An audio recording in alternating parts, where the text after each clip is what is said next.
comme Élie a dit là, s'il y a une raison pour laquelle toi-même tu décides que bon, ce n'est plus la peine de prier pour lui, c'est là-bas là, qu'il faut faire attention. Hein? Voilà. Amen. Amen. Les 2 heures. Ouais, je peux mettre bien. Oui. Ce principe-là, moi je vais demander, c'est-à-dire, nous savons que, selon les Écritures, il y a cette couple-là qui, par la prière, se doit être remplie. Je me suis expliqué comme ça. Et donc, s'il m'arrive de répéter un sujet de prière, et qu'il m'arrive à un moment donné de ne plus avoir les mêmes aspirations, les mêmes directions qui sont forcément par l'esprit, est-ce pas parce que la couche est pleine qu'elle doit revenir maintenant en bénédiction et arriver devant Dieu qui doit revenir en bénédiction? Ou le plus comme ça pour mon point de vue, parce que nous avons dit, quand nous prions, nous décidons de sujet, c'est une coupe qui est devant Dieu, et donc il faut paraphraser un peu. Et par notre prière, elle est remplie. Et quand elle débranche, lors de l'éternel, je dis comme ça, il envoie devant Dieu, pour que Dieu examine et qu'il envoie cela, elle devait se en bénédiction. Une image, quoi. Une image. Mais nous voyons ce modèle dans les Écritures. Est-ce que le groupe peut me témoigner ça?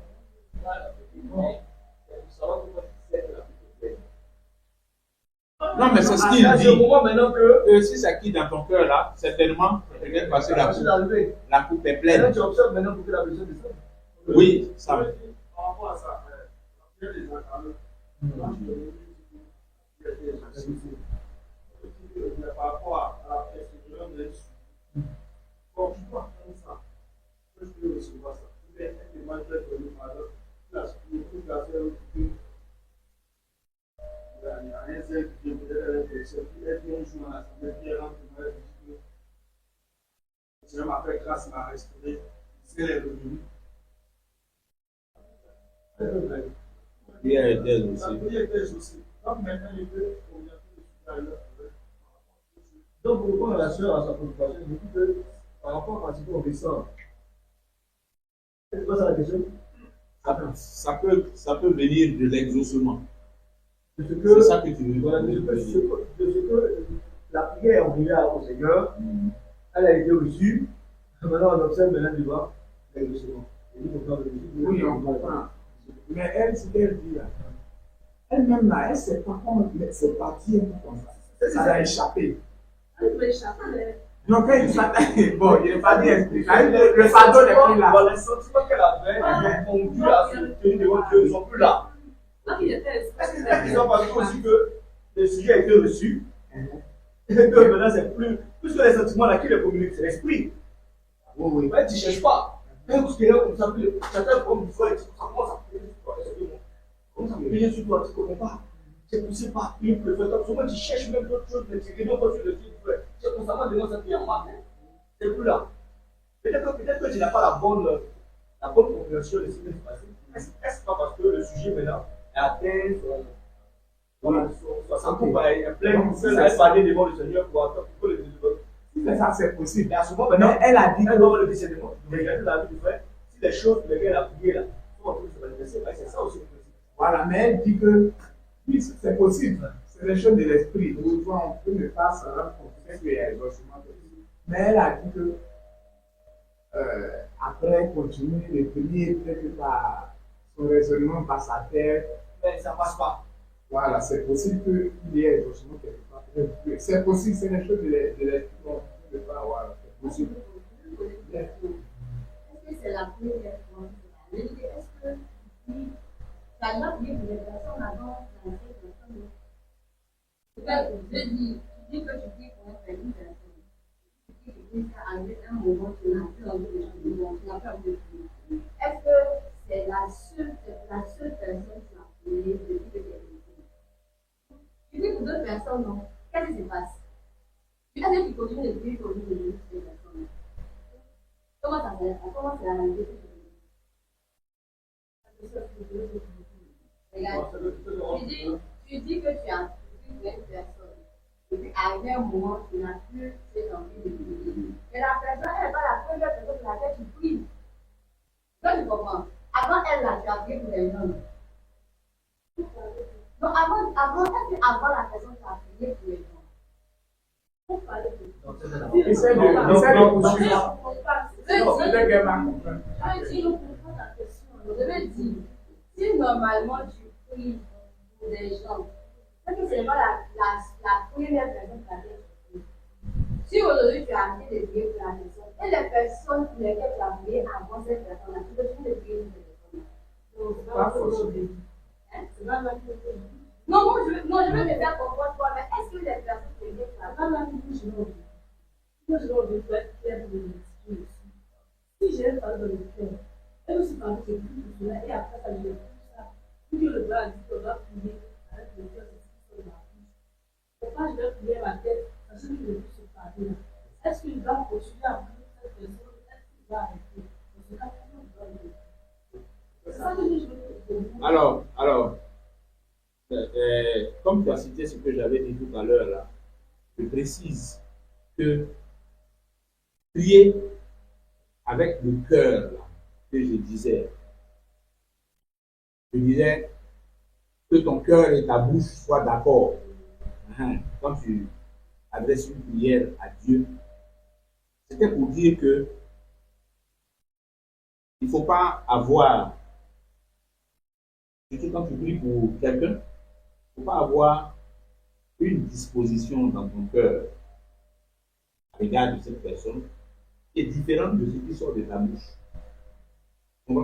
C'est-à-dire, avec la sœur, par exemple, avec une sœur, il y a un différent entre vous, il y a un problème entre vous. Et puis, tu dis, tu vas prier, Dieu n'a qu'à la, je ne sais pas, Dieu n'a qu'à faire quoi, il n'a qu'à la tenir ou bien il n'a qu'à faire quoi. Alors que dans ton cœur, là, ton cœur est ailleurs à l'égard de la personne. Et tu vas prier. Tu comprends, non? Tu comprends ce que je veux dire? C'est ça que j'appelle, il faut que ton cœur et ta bouche soient d'accord. Quand tu fais sortir une prière dans ta bouche, il faut que ton cœur même soit aligné sur ce que ta bouche dit. Tu as dit le cœur là. Moi j'ai vu ça aussi. Sens de fardeau. Mais surtout, voilà, pour l'enfant de fardeau, pas les filles. Si tu as pu se fardeau, est-ce que tu as envie de la personne prier? Est-ce que c'est pas un cœur? En prière, est-ce que c'est pas un cœur? Oui, elle me dit ça aussi. Le sentiment, c'est arrêté. Tu peux les fardeaux avec les pensées de la personne. Et après, ce fardeau, c'est sorti. Oui, mais ta question était bonne aussi. Voilà, tu n'as plus ça. Mais tu as vu que la personne, mais tout à fait avec le cœur, mais c'est tout ça. C'est la parole, c'est plus la lumière. J'ai une promesse pour la oui. Donc, voilà ce que je voulais dire. C'est ton cœur et parce que la prière, ce n'est pas juste des paroles qu'on fait sortir, c'est le cœur qui parle en réalité. Voilà, c'est le cœur qui parle en réalité. Ok. Et puis, un élément dont on n'a pas beaucoup parlé, mais qui est important aussi, c'est la foi. Prière avec foi. Réalisons, c'est-à-dire dans tout ce que nous disons là, c'est vrai que ce n'est pas rigoureusement structuré, ce que nous sommes en train de dire. Ce n'est pas rigoureusement structuré, mais dedans, en gros, on retrouve deux aspects de la prière depuis qu'on est en train de parler là. Il y a la prière collective, la prière qu'on fait ensemble, et puis il y a la prière individuelle. Okay? Comme je dis, ce n'est pas bien rigoureusement structuré, mais on parle des deux en même temps. D'accord? Et justement, ça me ramène à ce que Linda disait tout à l'heure. Une des choses aussi qui fait que quand on prie, on peut sortir du calme dans lequel il nous arrive de prier, c'est parfois l'intérêt qu'on a pour le sujet pour lequel on est en train de prier. L'intérêt qu'on a pour un sujet nous amène par moments à prier avec beaucoup de passion pour ce sujet-là. Même si on est des gens qui avons l'habitude de prier calmement, et par moments, c'est un sujet qui nous intéresse particulièrement. Ce n'est pas mauvais qu'un sujet t'intéresse particulièrement. Ça peut arriver. Donc, par moments, un sujet qui t'intéresse particulièrement peut t'amener à prier avec plus d'ardeur que d'habitude. hein, que tu ne le fais habituellement. Voilà. Donc, il y a ça aussi. Donc, peut-être que les gens que tu vois qui sont en train d'écrire, peut-être que c'est l'intérêt qu'ils trouvent dans le sujet en question. Regarde, quand le pays va bien, le pays est en paix, et puis on dit, on va prier pour le pays. La prière sera en soprano. Mais quand on dit, on a entendu ça tirer quelque part là-bas, on va prier pour le pays. Là, on prie en alto maintenant. Parce que fusil arrive. C'est ça. Donc, il y a ça. On est des hommes. Hein. Donc, comme je l'ai dit, là, nos émotions, ça participe aussi à notre exercice de la prière. Et en soi, ce n'est pas mauvais. Voilà, en soi, ce n'est pas mauvais. Ça fait partie des choses aussi qui nous conditionnent et qui font que tantôt on prie d'une manière, tantôt on prie d'une autre. Voilà, donc il y a tout ça aussi à prendre en compte. Donc si ça nous arrive, il ne faut pas qu'on se retienne nécessairement, hein, parce qu'on verrait ça comme non, c'est pas comme ça, moi je prie, ou bien c'est pas si. Non. Mettons-nous à l'aise, soyons libres dans la prière, laissons-nous conduire. Si il y a de l'émotion dedans, ce n'est pas mauvais. Ok? C'est pour ça qu'on peut pleurer dans la prière. Hein? C'est pour ça qu'on peut être rempli de joie dans la prière. C'est comme ça. C'est comme ça. Ce n'est pas mauvais en soi. Ça fait partie de nous, de notre nature. Et c'est avec tout ça que nous nous présentons au Père, au Seigneur. Alors, je parlais de la foi. La foi, voici une autre affaire qui est importante quand on parle de la prière. Important, la foi. De prier avec foi. De prier avec foi. Bon, on a les Écritures qui foisonnent, hein, et tu nous parles de la foi, tu nous parles du rapport entre la foi et la prière. Prière avec foi.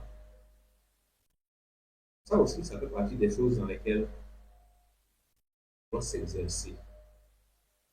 Prier avec foi.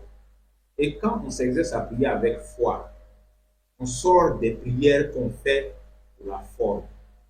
C'est-à-dire, par moment, il y a une attitude dans laquelle on se met où on prie, bon, parce que c'est notre liste de sujets qui est là, ou bien on prie un peu comme si, bon, on jette ça dans la main de Dieu, quoi. Bon, il n'a qu'à faire comme il veut, là. On jette ça dans sa main, quoi. On prie, c'est sûr, on a prié. Alors que la foi n'agit pas de cette façon, la foi ne prie pas comme ça. La foi ne prie pas d'une manière, bon, la prière, on l'a jetée en l'air comme ça, et puis advienne que pourra. Non.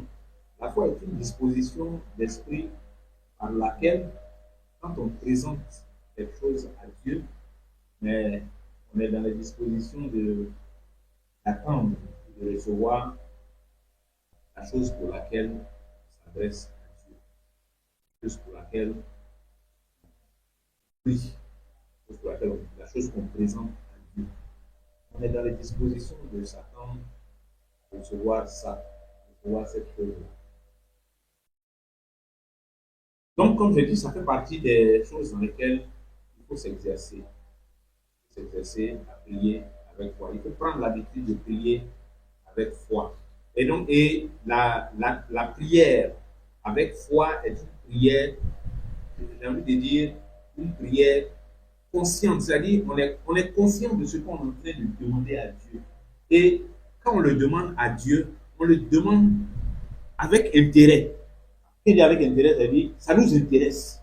Ça a de l'importance pour nous. Ce n'est pas juste un sujet de prière en plus, mais ça a de l'importance pour nous. On prend ça à cœur, on prend ça au sérieux. On veut vraiment, c'est-à-dire, quand je prie là, quand je demande là, je veux vraiment ça. Je veux vraiment que Dieu le fasse. Je désire ça dans mon cœur là, je veux que Dieu fasse ça.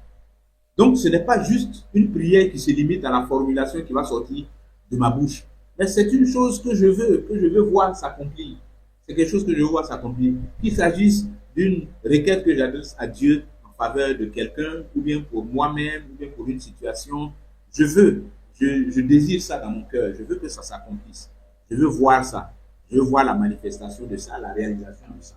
Ça, il faut aussi apprendre à prier de cette manière, apprendre à prier comme ça. Ça donne, comment dire, de la force à notre prière, ça donne de l'efficacité à la prière.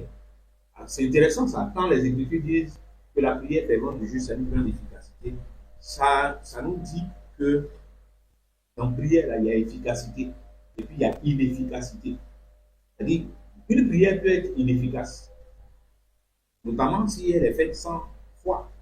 Une prière qui est faite sans la foi, c'est une prière qui est inefficace. Donc, apprenons ça. Apprenons à prier.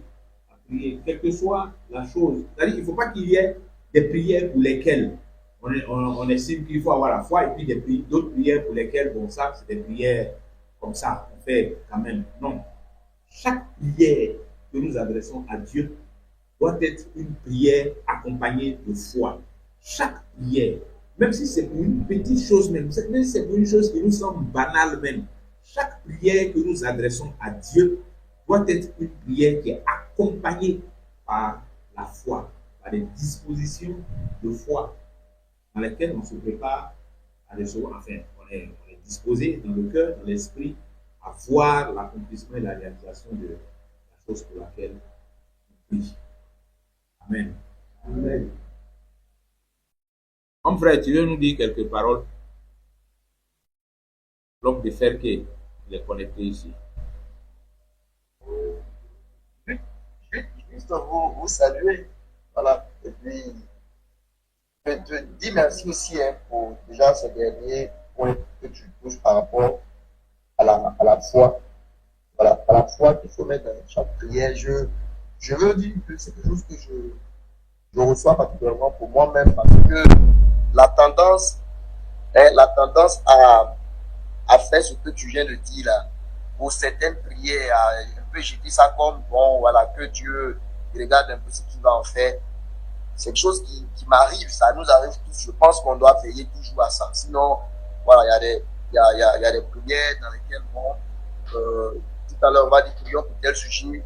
Et puis, bon, oh Seigneur, écoute, fais ceci, fais cela au nom de Jésus, Amen. Et puis, bon, après, on ne s'intéresse presque pas à la chose. Et ça montre que dès le commencement, il n'y a pas eu vraiment, je veux dire que cet accord sérieux qu'on nous prend déjà dans notre cœur avant de présenter la chose à Dieu. Pourtant, c'est ce que Jacques nous recommande. Il dit que si on vient demander quelque chose, c'est comme s'il demande qu'on fasse un préalable, quoi. Qu'on puisse s'assurer qu'on veut vraiment la chose avec le Seigneur. Sinon, on est comme des femmes qui sont pas là. Et il dit, si on fait comme ça, il ne faut même pas qu'on espère recevoir du Seigneur. Voilà. Donc, bon, c'est quelque chose que aujourd'hui d'ailleurs, j'ai révisé un peu mes passages sur Jacques. C'est quelque chose qui m'a encore permis de réfléchir un peu à ça par rapport à la prière. Il y avait ce que je me dis, voilà, je reçois ça pour pouvoir m'améliorer dans les prières que je lève à Dieu. Et je voudrais dire aux frères et aux sœurs, à tous qui sont là-bas, que Dieu exauce vraiment les prières. Voilà, quand on prend les dispositions de foi, de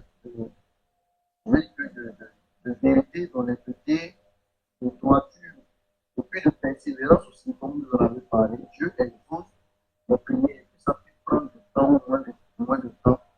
Il exauce les prières. Donc, c'est l'encouragement que je voudrais apporter et puis demander que, au-delà de tout ce qui a été partagé, que chacun s'efforce surtout d'avoir une bonne pratique de prière. Pour que ces choses qu'on a partagées là puissent devenir aussi une réalité dans la vie de chacun de nous. Donc, voilà, que Dieu vous bénisse. Merci beaucoup, frères et écoutez. Je salue tous les frères et les sœurs. Amen.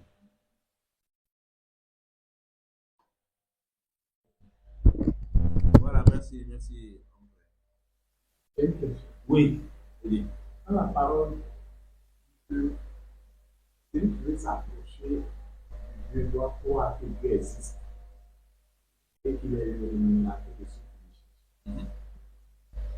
Croire que Dieu existe, je veux savoir s'il y a un autre sens, pas ce que je sais là, que toi, que Dieu est là, toi qui existes, toi qui es le créateur, que même pas un même toi, peut-être que c'est que Dieu est là. Bon, je veux savoir, toi, que Dieu existe là. Avec toi, si c'est simplement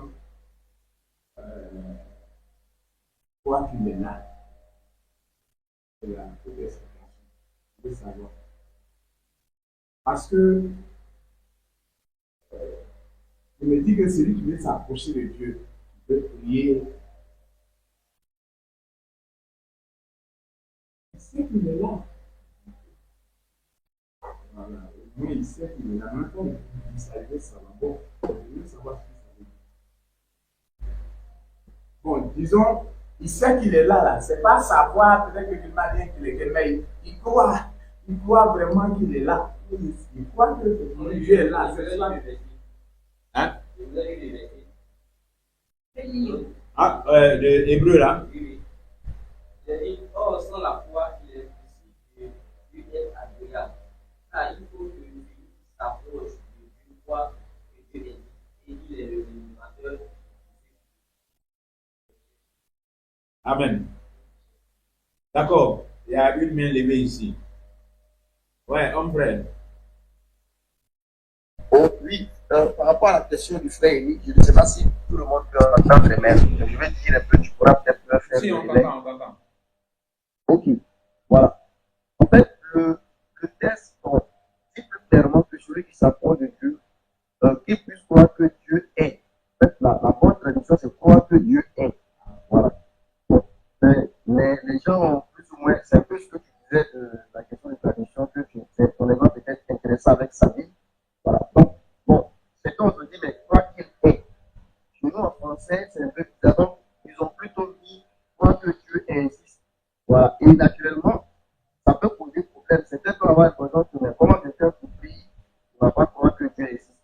La pensée qui est dedans, frère Élie, le croire que Dieu est, en fait, l'apôtre voulait dire que quand quelqu'un veut s'approcher de Dieu, il faut qu'il puisse réaliser l'existence personnelle, réelle de Dieu. Tel que, par exemple, actuellement, je suis en train de répondre à Élie.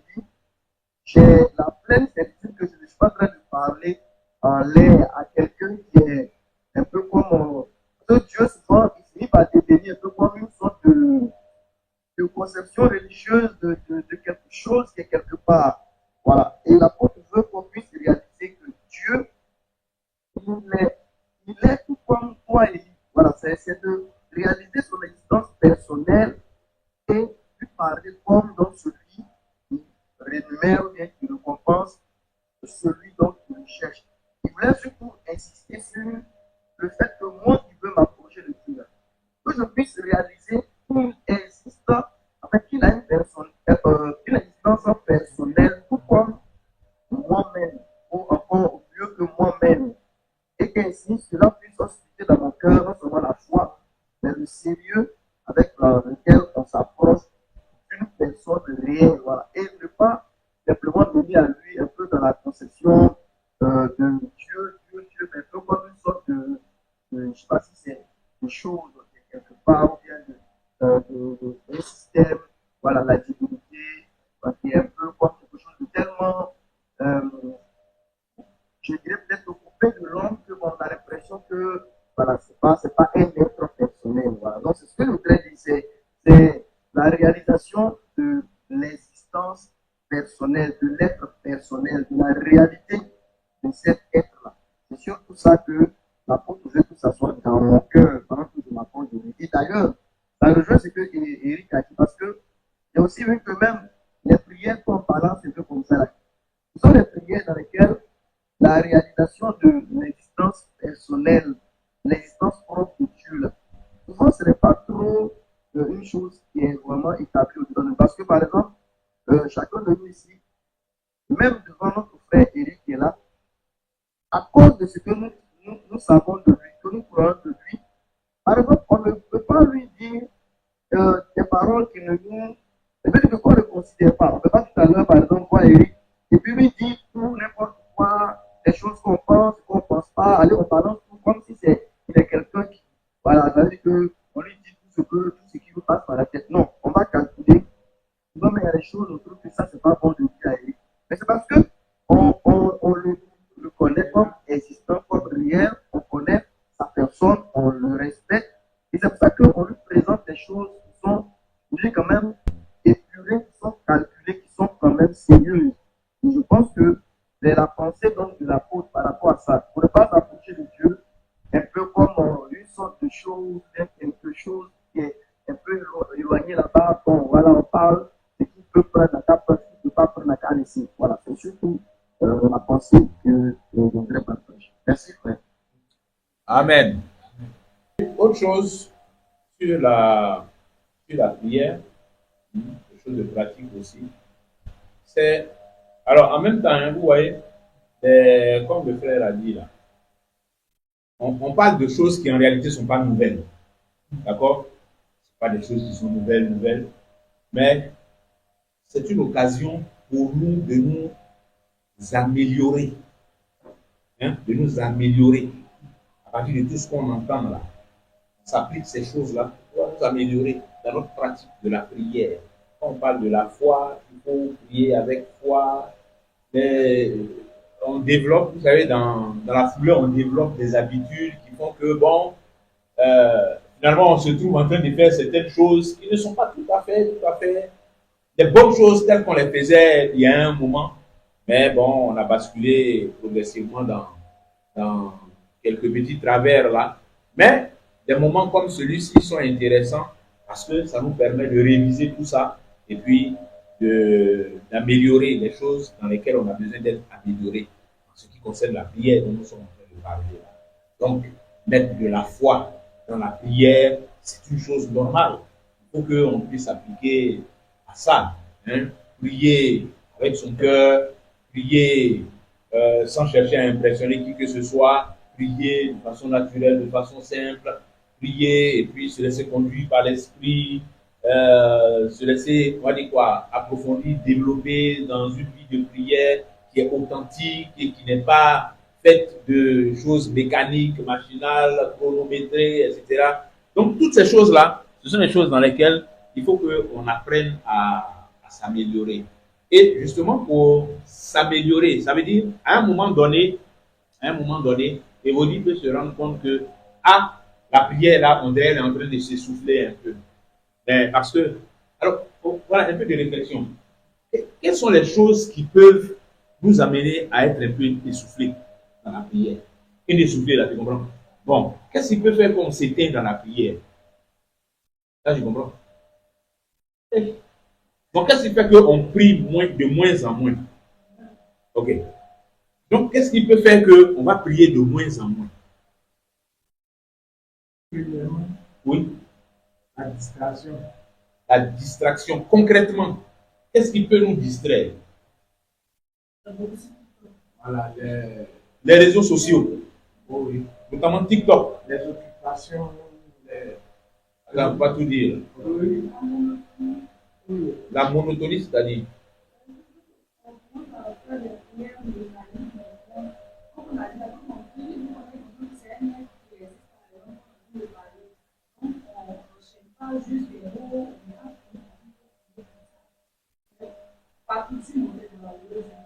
Donc la monotonie fait qu'on n'a plus vraiment de plaisir à la prière. Ça devient une corvée. Oui, Cyril. Tu passes. Oui, qu'est-ce qu'il peut faire? La télévision, ça ne veut pas dire des distractions là, mais c'est bon, c'est un bon exemple aussi. La télévision. On